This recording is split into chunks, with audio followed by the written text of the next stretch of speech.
My name is Megan Lertz, and I am a nerd and lover of financial psychology, really all things money and emotion. And today I want to talk to you about the connection and importance between financial confidence and your money history or money histories.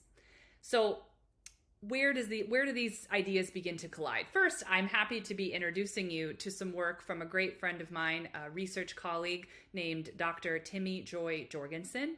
And her work is what's known as the Inclusive Financial Wellbeing and Empowerment Model. And this model has three parts: access to products, it has emotions and attitudes, and it has behaviors and financial management. And she was really curious and remains curious today about the connection between these three areas. And you may have thought that, access, when I was originally looking at Timmy's work, that access was going to be the larger factor, that there are people that just don't have access, and, because they don't have access, then they can't do these behaviors, sort of down the road, like save or invest. But really, as it turns out, looking at her research, it's actually the emotions that are the far more important factor, or the important initial factor. So in many ways, you can think of it like if you feel good about your money, then you're more likely to carry out different financial behaviors and have strong financial management skills, which then lead to wanting access and searching out, those financial products. I had, again, initially sort of thought it was the other way around, but good news, it's the other way. So it's emotion that matters the most. And in particular, this idea of financial confidence, how confident we feel in our decision-making ability as it relates to our money. And if we unpack that a little bit, so where then does this confidence come from? Where do we get our financial confidence? And a lot of it comes from our experiences, our financial history.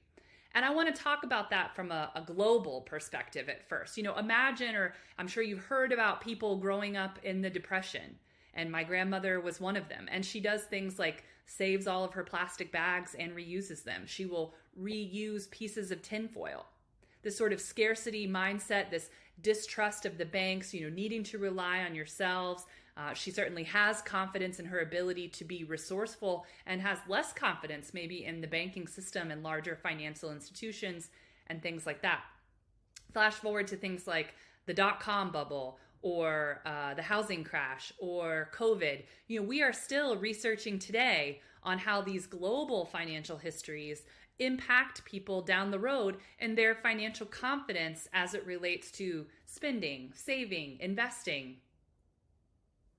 These are really important considerations. And so today, the biggest understanding, or what I want you to take away, is this connection between the importance of confidence, feeling good, feeling secure, feeling in charge of our money, and the direct relationship to what we were taught in the past by global systems all around us, but also what happened to us individually, and being curious about these ideas because of their interconnectivity and how important they are to one another. When we can shift our confidence, which may or may not be related to our history, we can begin to change our financial behaviors.